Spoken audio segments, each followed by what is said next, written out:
Meus irmãos, eu gostaria de lhes convidar à leitura da palavra do Senhor. Efésios capítulo 1, nós vamos ler do verso 3 ao verso 14, embora a gente só vá considerar uma parte do texto. Efésios 1, de 3 a 14, enquanto os irmãos abrem a palavra do Senhor para a leitura, eu quero parabenizar as irmãs pelo trabalho de ontem. Foi um trabalho que certamente trouxe benefícios, bênçãos às suas vidas. Então agradeço a liderança pelo trabalho feito, as irmãs que se dedicaram. A gente obviamente viu por imagens, uma vez que não estávamos aqui, era um momento só das mulheres, e eu estou feliz com os testemunhos também recebidos, aí da bênção que foi para aquelas que puderam estar aqui. Deus seja louvado e que Deus as preserve firmes em Jesus Cristo. E aproveito obviamente para parabenizá-las por esse dia. Deus abençoe todos vocês. Efésios capítulo 1, verso 3 ao verso 14, diz assim: Bendito seja o Deus e Pai de nosso Senhor Jesus Cristo, que nos abençoou com todas as bênçãos espirituais nas regiões celestiais em Cristo, porque Deus nos escolheu nele antes da criação do mundo, para sermos santos e irrepreensíveis em sua presença. Em amor nos predestinou para sermos adotados como filhos por meio de Jesus Cristo, conforme o bom propósito da sua vontade, para o louvor da sua gloriosa graça, a qual nos deu gratuitamente no amado. Nele temos a redenção por meio de seu sangue, o perdão dos pecados, de acordo com as riquezas da graça de Deus, a qual ele derramou sobre nós com toda a sabedoria e entendimento, e nos revelou o mistério da sua vontade, de acordo com o seu bom propósito, de fazer convergir, que ele estabeleceu em Cristo, isto é, de fazer convergir em Cristo todas as coisas, celestiais ou terrenas, na dispensação da plenitude dos tempos. Nele fomos feitos escolhidos, tendo sido predestinados, conforme o plano daquele que faz todas as coisas, segundo o propósito da sua vontade, a fim de que nós, os que primeiro esperamos em Cristo, sejamos para o louvor da sua glória. Quando vocês ouviram e creram na palavra da verdade, o evangelho que os salvou, vocês foram selados em Cristo com o Espírito Santo da promessa, que é a garantia da nossa herança, até a redenção daqueles que pertencem a Deus, para o louvor da sua glória.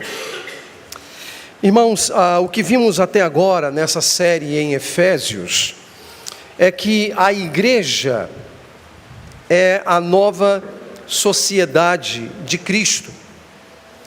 A igreja veio à existência por vontade de Deus, que na sua providência nos abençoou com toda a bênção espiritual nos lugares celestiais em Cristo.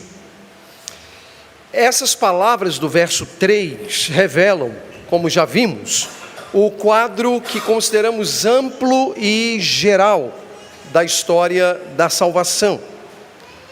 E temos usado a metáfora de semelhança ao sobrevoar de uma floresta. Esse seria mais ou menos o papel do verso 3. O verso 3 ele dá conta de todo o conteúdo que vai do verso 4 ao verso 14. Porém, se nós quisermos enxergar mais de perto os detalhes, é preciso olhar os detalhes conforme apresentados nos versos 4 a 14. E essas duas visões, seja a que se assemelha ao sobrevoar de uma floresta ou a de navegar pelos seus rios, logo mostrarão quão perfeitos foram e são os atos redentivos de Deus. Irmãos, lembrem-se que Efésios 1, de 3 a 14, é um belo hino cristão primitivo, composto pelo apóstolo Paulo, dividido em 3 estrofes. Consideramos no último domingo a primeira estrofe, versos de 4 a 6, e anteriormente o verso 3, que é uma espécie de epígrafe, portanto, desse hino. E na semana passada olhamos 2 dos elementos que compõem a bênção espiritual nos lugares celestiais em Cristo. No caso, a bênção da eleição e a bênção da predestinação. Hoje nós vamos avançar e vamos olhar alguns outros elementos que compõem essa bênção espiritual. E vamos considerar especificamente os versos, o finalzinho do verso 6 até o verso 12. E para que você saiba qual é o critério que a gente está utilizando para estabelecer essa divisão, é o próprio estribilho desse hino, é o próprio coro desse hino. Você vai ver que lá no início do verso 6, ele diz: para o louvor da sua gloriosa graça. No final do verso 12, ele diz: sejamos para o louvor da sua glória. E no final do verso 14, para o louvor da sua glória. Então você tem aqui essas sentenças que seriam uma espécie de fechamento de cada uma dessas estrofes. Hoje vamos considerar então a segunda estrofe, começa no final do verso 6 e vai até o verso de número 12. Esses versos, na verdade, são desdobramentos das coisas consideradas pelo apóstolo na primeira estrofe, quando ele trata da eleição e da predestinação. O ponto é, se na primeira estrofe os atos redentivos de Deus foram executados na eternidade, isto é, antes da fundação do mundo, na segunda estrofe, os seus atos se tornaram evidentes na vida e na obra de nosso Senhor Jesus Cristo, e especificamente em sua morte e ressurreição, testemunhadas por muitas pessoas, quando Cristo cumpre a sua parte no acordo divino para que recebêssemos ou para que obtivéssemos redenção e herança. E com isso Deus formava para si um povo, uma família. O que Paulo deixou evidente nessa estrofe é que, conforme a sua vontade, Deus nos outorgou sua graça, para que em Cristo obtivéssemos redenção e herança. Conforme a sua vontade, Deus nos outorgou sua graça, para que em Cristo obtivéssemos redenção e herança. A igreja é uma sociedade redimida. A igreja é uma sociedade composta pelos filhos e herdeiros de Deus. E meus irmãos, isso deve soar para todos nós, para todos os que são filhos de Deus, algo realmente confortador, consolador. Nós fomos redimidos e feitos herdeiros de Deus. E aqui existe um aspecto conceitual muito importante. De acordo com o verso 5, herança e redenção estão ligados à predestinação. Herança e redenção estão ligados à predestinação. Por quê? Porque no verso 5, Paulo escreveu: em amor nos predestinou para sermos adotados como filhos. O propósito da predestinação foi a nossa adoção. E aqui eu volto a um ponto já tratado no domingo passado, mas que é necessário retomar agora. A predestinação, ou a ênfase da predestinação, não está na pessoa predestinada, mas está na condição a que a pessoa é levada. Então você tem na eternidade dois termos, eleição e predestinação. A eleição é de indivíduos, pessoas. Mas a predestinação é a condição a que esses indivíduos eleitos foram levados. E qual é a condição? Filhos. E como foram feitos filhos? Se há redenção, há pagamento de preço, porque redimir é pagar o preço. Isso nos leva à ideia de que nós fomos comprados, não éramos da família de Deus, mas Deus nos comprou pelo sangue de Cristo, nos trouxe ao contexto da família, e não apenas nos trouxe ao contexto da família, nos fez herdeiros, nos fez seus filhos. Então, na casa de Deus, na família de Deus, nós não somos estranhos.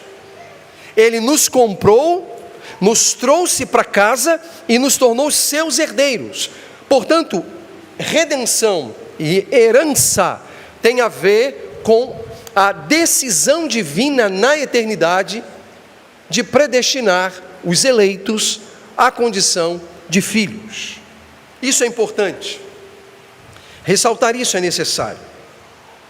De acordo com o pensamento do apóstolo Paulo, da maneira como Paulo vem tratando do tema desde o verso 3, nós podemos afirmar até agora que a escolha divina de pecadores para a salvação, a predestinação à condição de filhos e herdeiros de Deus, a redenção efetuada por Cristo na cruz, são atos da graça de um Deus que, em sua livre vontade, mediante o sacrifício de Cristo, decidiu salvar para si um povo, dando-se a conhecer aos homens.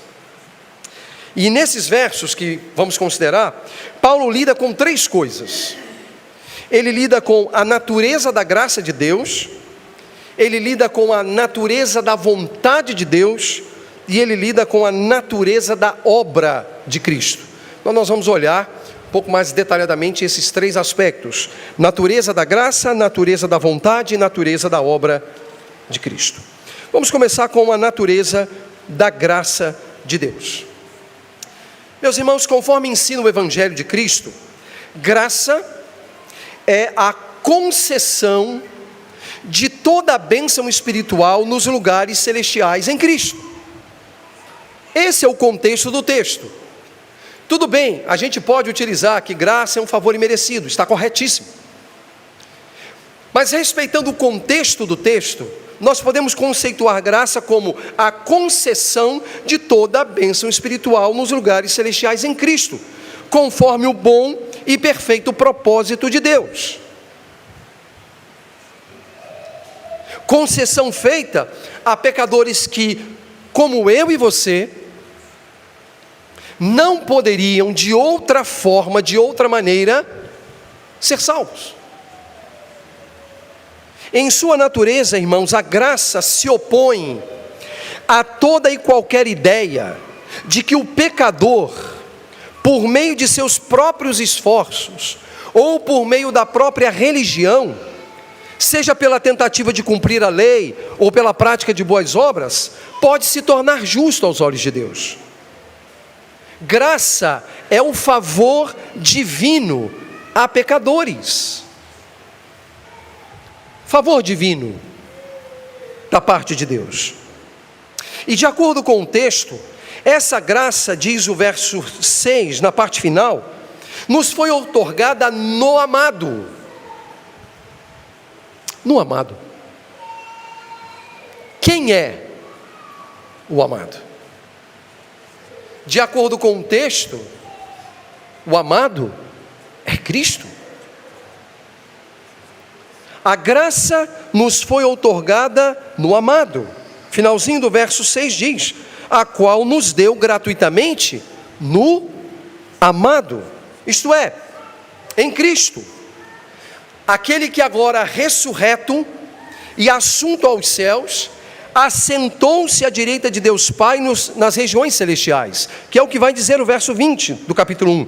Esse poder ele exerceu em Cristo, ressuscitando dos mortos e fazendo-o assentar-se à sua direita nas regiões celestiais. E mais, de acordo com o capítulo 2, verso 6, nós nos assentamos nesses lugares com Ele.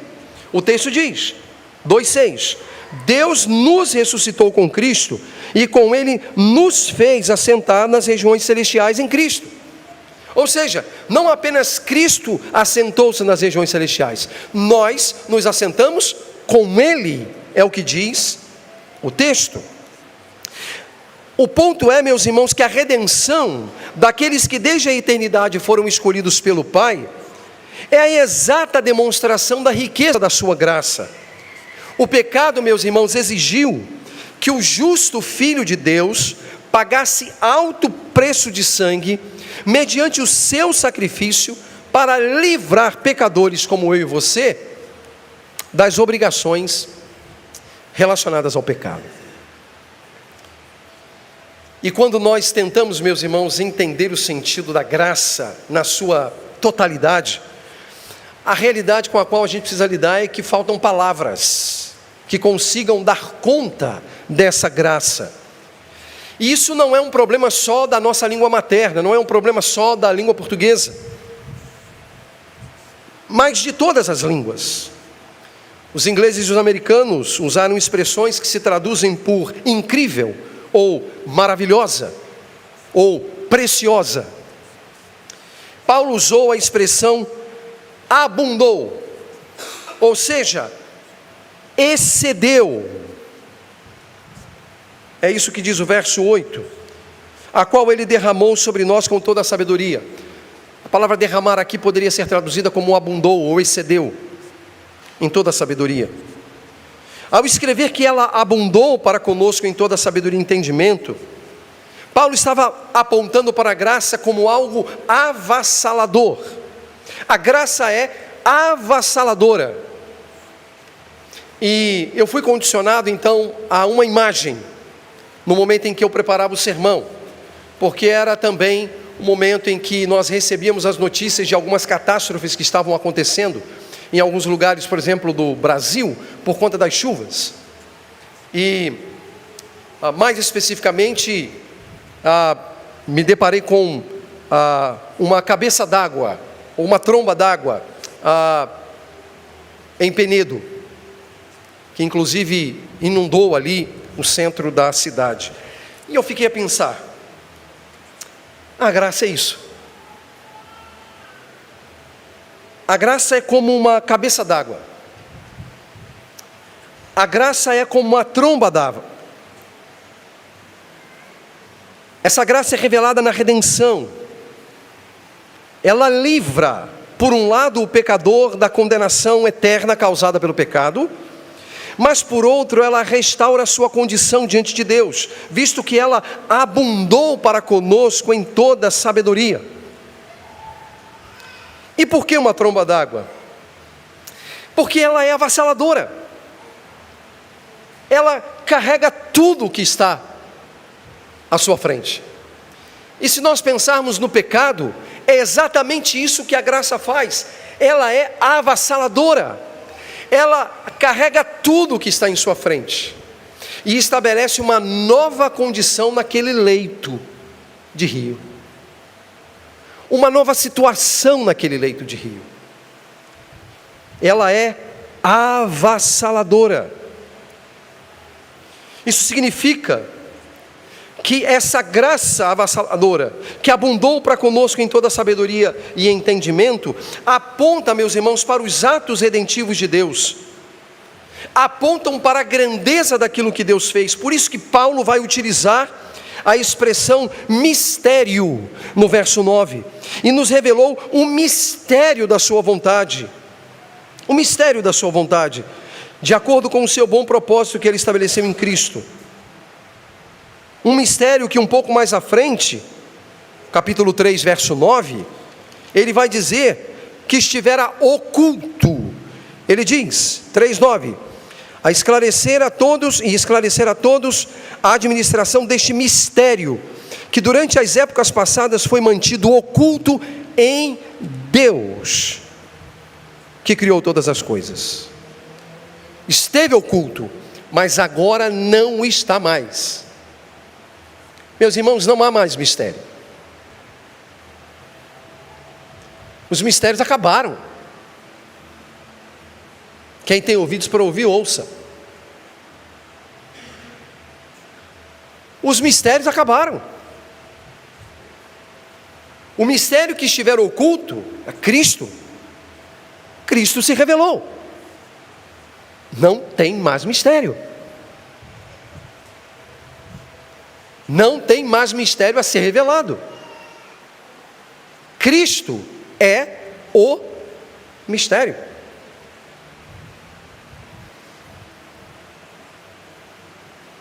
Em toda sabedoria e entendimento. Ou seja, em relação ao que cremos e em relação à maneira como vivemos. É isso que a palavra sabedoria e a palavra entendimento significam aqui. Esse é o ponto. Nisso nós chegamos a uma primeira aplicação que eu gostaria que você considerasse. Se graça é a concessão de toda a bênção espiritual nos lugares celestiais em Cristo, então não existe uma outra maneira de nós sermos aprovados por Deus e aceitos por Deus, senão por essa graça. Portanto, práticas religiosas, performances pessoais, não são capazes de atender às justas exigências de Deus para obtermos perdão de pecados. Para sermos perdoados, precisamos de Cristo, e não da religião, e nem de performances pessoais. Porque, meus irmãos, quando uma pessoa tenta ser aceita por Deus mediante sua performance pessoal, ela atenta contra a dignidade do próprio Deus, visto que, se fosse possível alcançar a aceitação divina com base em performance, Cristo não precisaria ter morrido. A salvação é ato divino favorável a pecadores que de outra forma jamais poderiam ser perdoados e aceitos por Deus. Qualquer esforço que façamos para nos tornarmos aceitos por Deus, em matéria de salvação e redenção, é uma afronta ao próprio Deus, que não poupou o próprio Filho para tomar na cruz do Calvário o meu lugar e também o seu lugar. O texto também nos ensina sobre uma outra natureza. Além da natureza da graça de Deus, nós temos a natureza da vontade de Deus.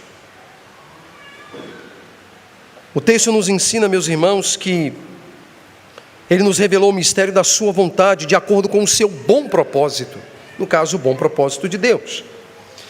A nossa salvação, irmãos, é fruto dos atos redentivos de Deus. Esse é um ponto que eu venho batendo desde que iniciamos essa série, em Efésios. E cada um desses atos, por sua vez, foi fruto de sua vontade. Quando o texto fala de acordo com o conselho da sua vontade, sabe o que é isso, irmãos? A palavra conselho ali é a mesma palavra que nós usamos para falar do conselho da igreja, de pessoas que se reúnem para tomar decisões. É a mesma. Isso significa que na eternidade o conselho de Deus se reuniu. Quem? Pai, Filho e Espírito Santo. Cada qual cumprindo a sua parte nesses atos redentivos. O Pai, o que fez? Elegeu e predestinou. O Filho, o que faz? Morre. E o Espírito, que ainda vamos ver, sela os que foram redimidos por Jesus Cristo. Cada uma das pessoas da Trindade cumpre o seu papel nos atos redentivos. Então a salvação é fruto dos atos redentivos de Deus e a expressão da sua vontade. Cada um desses atos foi fruto da vontade de Deus. E meus irmãos, se hoje nós lutamos com essas doutrinas, isso não era um problema para o cristianismo primitivo. Porque aqueles irmãos não tinham quaisquer dúvidas de que Deus é um ser pessoal, dotado de livre vontade, e não condicionado a pessoas ou circunstâncias. A nossa salvação foi planejada, conforme o bom propósito da sua vontade, como está no texto. Antes da fundação do mundo, o santo conselho da vontade, formado pelo Pai, pelo Filho e pelo Espírito, propôs que todas as coisas, celestiais ou terrenas, convergissem em Cristo. Convergissem em Cristo. É o que o texto diz, veja. Versos 9 e 10.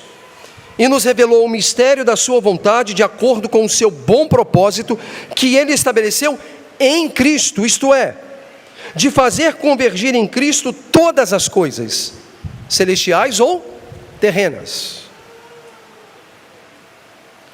O que significa convergir em Cristo? Ou convergir todas as coisas no Cristo? Primeiro, meus irmãos, significa que foi concedida a Cristo a autoridade sobre todas as coisas, ou seja, as que estão nos céus e as que estão também na terra. Versos 20 e 21 vão corroborar isso. Esse poder ele exerceu em Cristo, ressuscitando-o dos mortos e fazendo-o assentar-se à sua direita nas regiões celestiais, muito acima de todo governo e autoridade, poder e domínio, e de todo nome que se possa mencionar, não apenas nesta era, mas também na que há de vir. Convergir em Cristo todas as coisas. Toda a criação, seja ela, meus irmãos, material ou espiritual, sob o governo de Cristo. Esse ensino cumpria um papel muito importante, porque confrontava um falso ensino que existia entre os efésios. Qual era o falso ensino? De que a vida se dividia entre o sagrado e o secular. E nessa mentalidade dualística, do sagrado e do secular, os poderes espirituais controlavam o que era secular. E Cristo, o que era espiritual.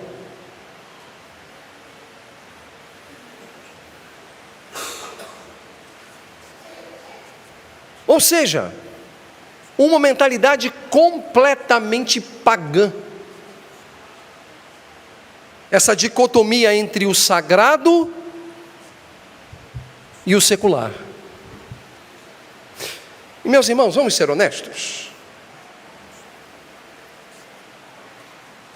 Há nos arraiais da Igreja de Jesus Cristo quem pensa desse jeito?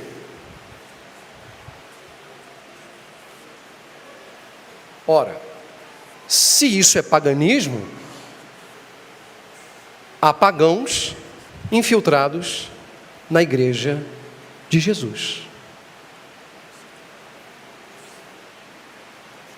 Pessoas que dizem, bom, espiritual é ir à igreja, é cantar ou tocar, é pregar ou dirigir o culto, é aconselhar, é visitar, é adorar. Isso é espiritual. Mas lá fora a vida é outra. Lá fora eu tenho a minha vida e eu a toco da maneira como eu bem entendo. Então eu não posso ser tão radical. Eu tenho que separar as coisas. Isso é paganismo. Por isso que muitas pessoas vivem lá fora uma vida que aqui dentro envergonharia. É paganismo. é paganismo. Paulo está atacando essa ideia. Quando o texto diz, portanto, que todas as coisas convergiram em Cristo, ele está falando todas as coisas, no céu e na terra. O texto é claro, as celestiais ou terrenas. Então, em primeiro lugar, aponta para o governo de Cristo sobre todas as coisas e sobre toda a nossa vida, e não a partes da nossa vida. Segundo, significa um movimento em direção ao fim. Isso mesmo. E aí você pensa assim, você acha que a Bíblia não vai quebrar as suas pernas? Ela vai quebrar as suas pernas. Investigando esse texto, as minhas pernas foram quebradas. Eu estou com dores ainda do que ela fez comigo. Porque nós temos a tendência de pegar esse texto e interpretar da seguinte maneira: a qual propôs nele, na dispensação da plenitude dos tempos, convergir todas as coisas no Cristo. Plenitude dos tempos como aquele momento em que Jesus Cristo veio ao mundo. Não. Não. E foi o que eu sempre pensei na minha vida. O texto está falando de um processo em que ele está apontando algo que começou na eternidade, passa pela redenção em Cristo, mas aponta para um fim em que definitivamente todas as coisas estarão debaixo do governo de Cristo. Mas aí você diz, mas pastor, todas as coisas não estão debaixo do governo de Cristo? Bom, todas elas estão, mas o mundo não reconhece. E o que o texto está dizendo é que quando chegar a plenitude dos tempos, o mundo reconhecerá que todas as coisas estão debaixo do governo de Cristo. Então convergir é esse processo, né? Esse processo de afunilar. Afunilar. A obra da redenção está em andamento ainda, porque nem todos foram salvos, correto? Deus ainda salvará pecadores? Sim, Deus ainda salvará pecadores. Mas vai chegar um momento que é o ápice da história, que é quando Cristo voltar para levar a sua igreja. Então ali se estabelecerá o que é chamado a plenitude dos tempos. E não uma referência ao momento em que Cristo nasceu na história. Então, plenitude dos tempos é uma referência de caráter particular aos tempos decisivos para o cumprimento da vontade de Deus. É a expressão que se refere ao ato de Deus reunir e restaurar todas as coisas, celestiais ou terrenas, sob a autoridade de um único cabeça, que é Cristo. Por isso que a criação aguarda com ardente expectativa a manifestação dos filhos de Deus. Ela aguarda e vai se cumprir. Essa é uma certeza futura, é algo que Deus está fazendo, convergir todas as coisas no Cristo. Bom, nós que estamos em Cristo sabemos que Ele governa sobre todas as coisas, mas nesse momento, nesse mesmo momento em que nós sabemos que Ele governa sobre todas as coisas, Ele deve estar dando gargalhadas no céu. Por quê? Porque o salmista diz que ele olha para o mundo dos homens, olha para os governantes, para os poderosos desta terra e ri deles. Então, quando você olha o cenário de mundo que a gente está vivendo, o que Deus está fazendo agora? Ele está rindo. Ele está rindo.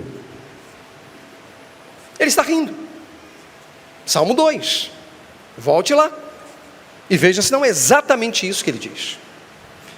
Deus também tem um bom senso de humor. Ele está rindo. Paulo ensina, meus irmãos, portanto, que Deus está trabalhando nisso, e que não devemos cair na tentação de pensar de que Ele esteja silente, ou inoperante enquanto o mundo pega fogo. Ele está trabalhando para convergir todas as coisas no Cristo. Para isso, Ele executa todas as coisas conforme o conselho da sua vontade, está no texto. E a pergunta é, quem pode impedir Deus de agir dessa maneira? Lembrem-se das palavras do profeta ao povo de Israel, em Isaías. Desde os dias mais antigos eu sou. Não há quem possa livrar alguém da minha mão. Agindo eu, quem impedirá? Irmãos, Deus cumpre a sua vontade. Ele não está silente e nem inoperante. E aqui eu tenho duas aplicações para a nossa consideração. Primeiro, Deus não criou todas as coisas, deu corda no relógio e deixou por conta própria. Deus não abandonou a sua criação. Ele não se ausentou um minuto sequer do seu trono, de onde governa sobre todas as coisas. Em seu governo, meus irmãos, o quebra-cabeça está sendo montado e no final revelará a autoridade de Cristo sobre todo o governo, toda autoridade, todo poder, todo senhorio e todo nome nomeado, não apenas nesta era, a era de Paulo, a nossa era, mas também na vindoura. Seu governo sobre potestades, sobre autoridades, sobre os poderes deste mundo em trevas, sobre as forças espirituais do mal. Deus sentenciará o mal. A igreja que hoje sofre debaixo do mal será vindicada, porque Deus sentenciará o mal. Não pensem, meus irmãos, que o mundo esteja neste momento pegando fogo, que o Brasil esteja pegando fogo e que Deus não está interessado nisso. Ele tem o controle e Ele vai bater o martelo. E Ele retribuirá a cada um segundo as suas obras. E o juízo dele, não é o juízo da primeira turma, da segunda turma ou da terceira turma. O juízo dele não é do Ministério Público, o juízo dele não é do STF, o juízo dele é perfeito, e ele vai retribuir a cada um segundo as suas obras, um por um, sejam aqueles que nós damos as nossas preferências ou aqueles aos quais a gente não prefere. Ele julgará. Ele julgará. O pecador sofrerá pelo seu pecado, o iníquo sofrerá pela sua iniquidade, o transgressor pela sua transgressão, o corrupto pelo seu corrupto, pela sua corrupção, o maldoso pela sua maldade, o asqueroso pela sua nojeira. Deus vai sentenciar, um por um. Ele fará isso. E o juízo dele é perfeito. Não é o meu nem o seu. É perfeito. Outra aplicação neste ponto. O governo de Cristo será reconhecido pelo mundo. Mas esse dia ainda não chegou para o mundo. Mas esse não é o caso da sociedade de Cristo, a igreja. Cristo é o Senhor da igreja. Nós, por nossa vez, somos cidadãos do seu reino. Nossa cosmovisão é redimida. Nosso comportamento é redimido. Já não fazemos, como os pagãos, distinção entre o sagrado e o secular. Para os eleitos de Deus, santificados em Cristo Jesus, tudo é sagrado, porque estamos na sua presença. Já não há mais dicotomia na vida, algo do tipo, bem, isso não diz respeito a Deus. Não, tudo é para Deus. A minha vida, a sua vida, em todas as esferas, em todos os elementos, pertencem a Deus. E não há um único milímetro da nossa vida que não pertença a Deus, dentro ou fora. Como é que a gente lida com isso? Deus cumpre a sua vontade.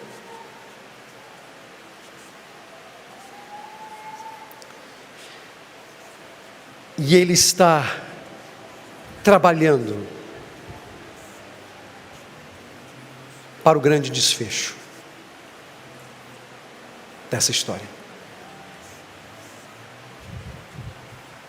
Nesse exato momento ele está trabalhando para o desfecho dessa história. Nesse exato momento ele está mudando o coração de Faraó para dar o desdobramento da história.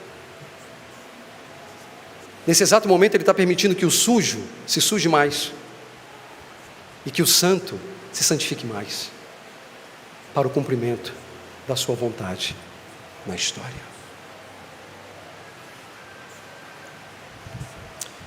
Além da natureza da graça e da vontade de Deus, há também a natureza da obra de Cristo.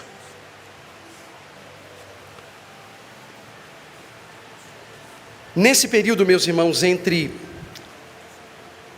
os atos redentivos de Deus antes da fundação do mundo, quando Ele elege e predestina, e a dispensação da plenitude do tempo, ou da plenitude dos tempos, que é o momento derradeiro da história, há um tempo no qual Deus alcança pecadores, pelos quais Cristo morreu. Que é a obra que está em andamento nesse exato momento?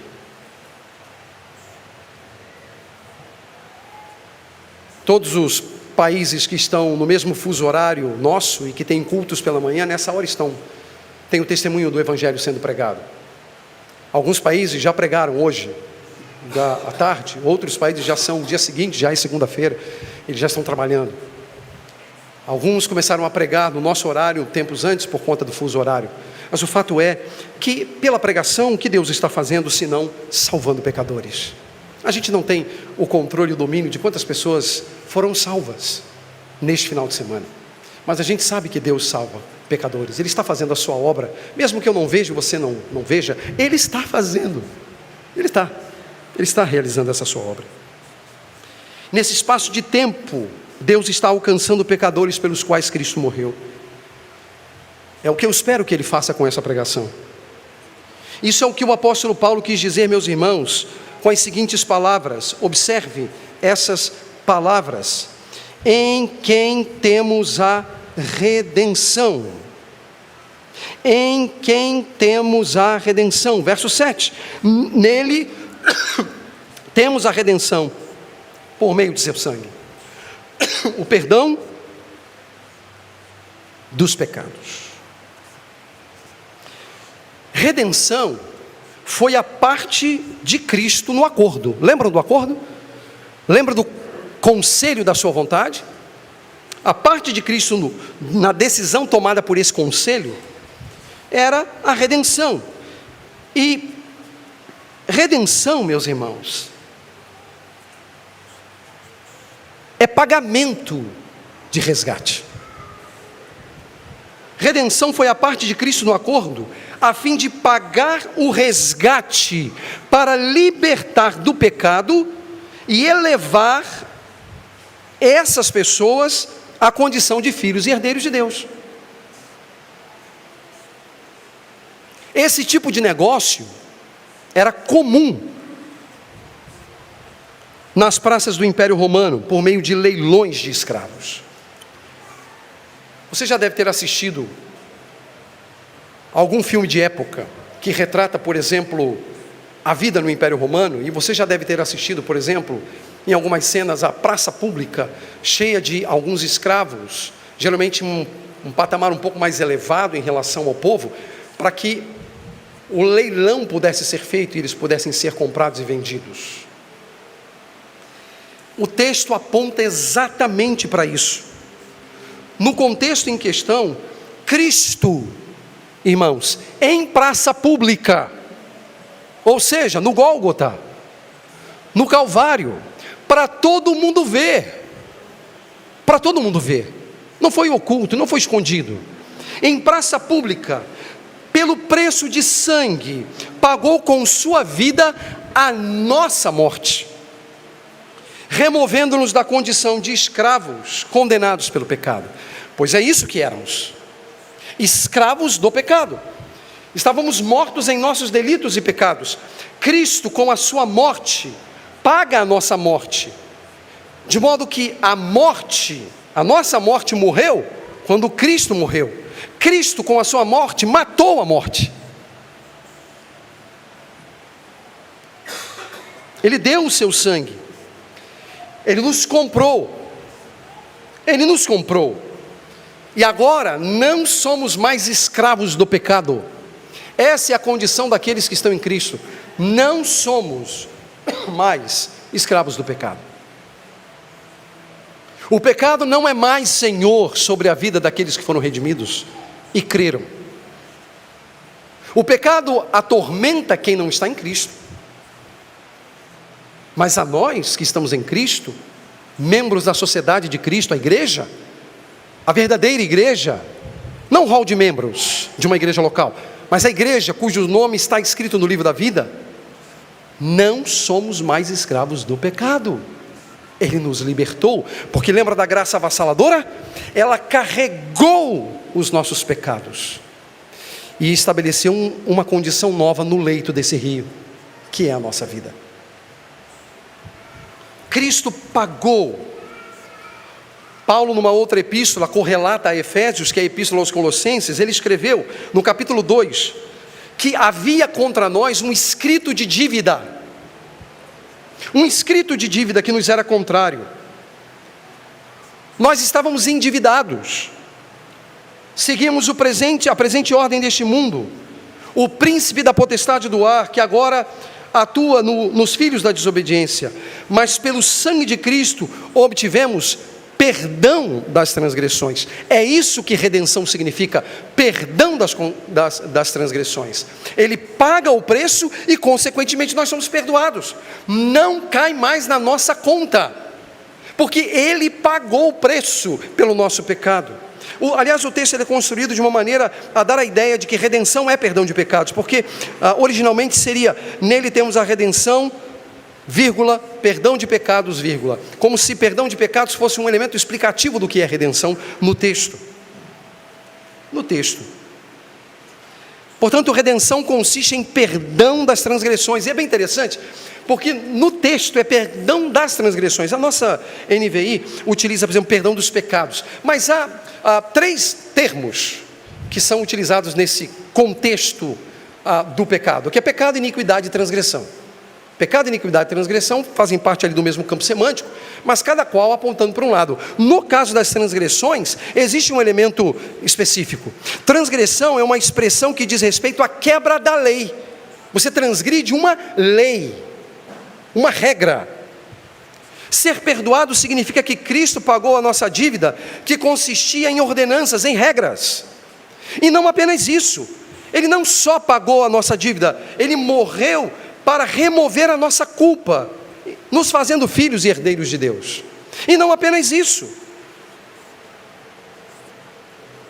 Ele nos fez herdeiros. Ele nos fez herdeiros. O verso 14 vai dizer exatamente isso, que é a garantia da nossa herança.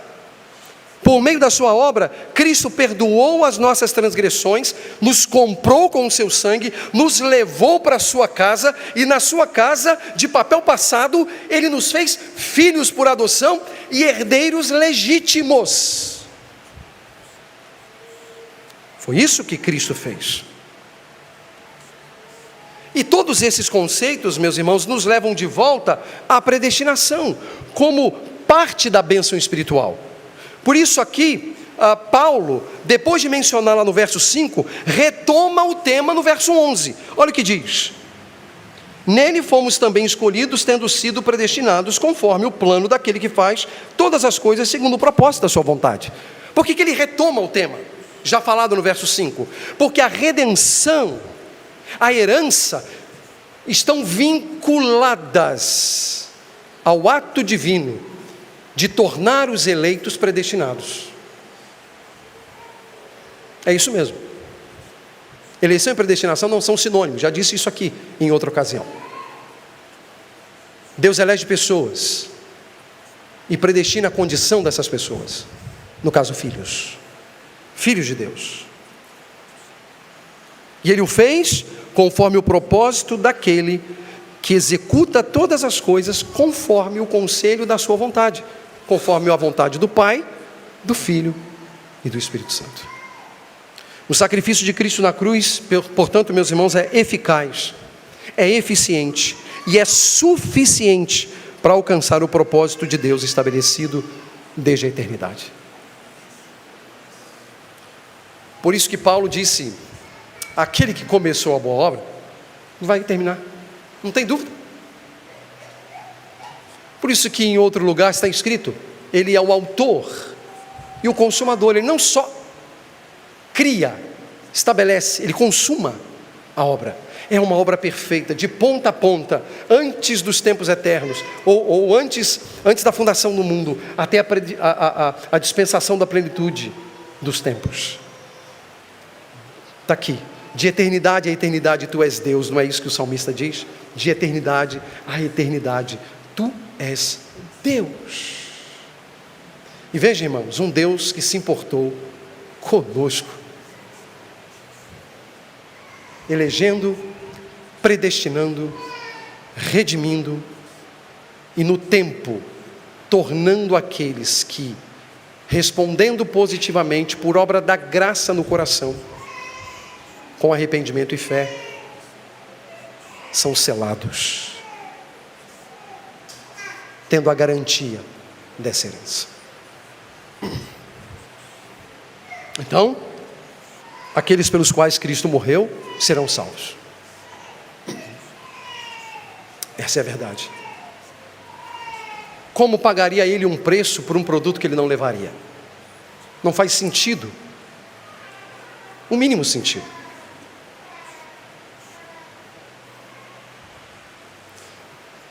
E temos mais uma aplicação. Não podemos obter redenção, isto é, perdão de pecados, por meio de deveres. Não podemos ser justos aos olhos de Deus com base em nossas obras. Se pudéssemos alcançar a aceitação divina de outra forma, como já disse, Cristo não precisaria ter morrido. E por causa dessa impossibilidade, Deus planejou e levou adiante o seu plano de salvar para si um povo composto de pessoas perdoadas. Eu não sei você, meus irmãos, meu irmão e minha irmã, mas quando eu considero essas palavras, isso me traz um consolo enorme ao coração, de saber que a obra realizada por Deus nos seus é eficaz, é eficiente, e os seus não nadarão contra a correnteza, porque farão a vontade de Deus. Porque, como temos já dito em outras ocasiões, essa graça divina, essa avalanche da bondade de Deus, vem a nós e de maneira avassaladora derruba nossas vidas, não cabendo a nenhum de nós resistir. Porque quando Deus opera poderosamente no coração de um pecador, não há como resistir. Ele abre os olhos, ele abre os ouvidos, ele sopra o fôlego da vida, e à medida que nós respiramos, porque voltamos a viver, olhamos para a beleza de Cristo, e aí já não dizemos mais: nenhuma beleza havíamos nele para que o desejássemos. Agora nós olhamos na direção dele e o desejamos, porque ele abriu os nossos olhos para ver a sua beleza. É isso que significa estar em Cristo. Nós já não podemos fazer coro com o que o profeta diz: nenhuma beleza havíamos para que o desejássemos. Nós agora o desejamos, nós agora o queremos. Ele é o amado das nossas almas, ele é o Senhor das nossas vidas. Ele abriu a nossa mente, ele abriu os nossos olhos, ele abriu o nosso coração, ele abriu os nossos lábios, e a gente cai de joelhos e diz: Senhor, salva-me, salva-me. É a obra da graça, e o Espírito é poderoso para fazer isso de maneira que ninguém resista. Porque diga para mim, o que Jesus disse sobre a obra do Espírito? Falando nos capítulos 14 e 16 de João, em certa altura ele diz assim: e quando ele vier, uma referência ao Espírito, ao Consolador, ele convencerá o mundo do pecado, da justiça e do juízo. Irmãos, convencer é um verbo que está inserido no contexto do debate, de argumentos. Você convence alguém a alguma coisa mediante argumentos. Então você tem no mínimo 2 argumentos. Um argumento que se opõe a esse argumento e, consequentemente, esse argumento que se opõe a esse. De um lado está o Espírito com o seu argumento, do outro lado está o homem com o seu argumento. A pergunta que eu faço é: que homem, em sã consciência, tem argumento suficiente para derrubar os argumentos do Espírito? Que homem pode fazer frente aos argumentos do Espírito? Meus irmãos, quando o Espírito abre a boca, a gente tomba. Quando o Espírito abre para apresentar os seus argumentos, a gente capota. Porque não há homem que possua argumento para derrubar o argumento do Espírito. Você entende isso? Por isso, quando o Espírito opera no coração de um homem, ele capota, ele se curva, ele diz: Senhor meu e Deus meu. Ele capota, porque não há argumento capaz de derrubar o argumento do Espírito. Por isso Jesus não estabeleceu uma frase duvidosa. Ali não é dúvida, ali é certeza. E quando ele vier, convencerá. Ponto. Não diz talvez ele convença, não. Convencerá. Porque o argumento é avassalador. É uma tromba d'água que leva tudo que está à frente. E é só por isso que nós estamos em Cristo, irmãos. É só por isso. E não fosse isso, nós não estaríamos. E se Deus não quebrasse nossas pernas, nós não estaríamos. Você entende isso? Isso é evangelho. Isso é evangelho. Onde toda a glória é para Ele. E aí podemos dizer que dele, por Ele e para Ele são todas as coisas. Todas as coisas. Glória, pois, a Ele eternamente. Amém. Efésios 1, de 6 a 12, é fonte de consolo para todos nós que estamos pela fé em Cristo, irmãos. O apóstolo deixou evidente que, conforme a sua vontade, Deus nos outorgou sua graça para que em Cristo obtivéssemos redenção, obtivéssemos herança. A salvação é pela graça e não pelas obras. Nós não somos tetraplégicos espirituais, nós somos mortos espiritualmente. Você vai pegar a alusão que fiz no sermão anterior. Somos mortos espiritualmente. A iniciativa e a execução dos atos redentivos foram divinas. Redenção e herança, ao lado da eleição e da predestinação, constituem elementos do que a Escritura chama de bênção espiritual nos lugares celestiais em Cristo. E há perfeição nessa obra. A grande perfeição. Mas essa obra ainda não acabou, de acordo com o relato de Paulo. Então, se Deus permitir, no próximo domingo, a gente segue olhando qual a função do Espírito Santo em tudo isso. O Pai predestinou e elegeu, ou elegeu e predestinou. O Filho redimiu. E o Espírito. E o que significa o que o Espírito fez. Então eu quero convidá-lo a voltar para considerarmos os versos 13 e 14 no próximo domingo.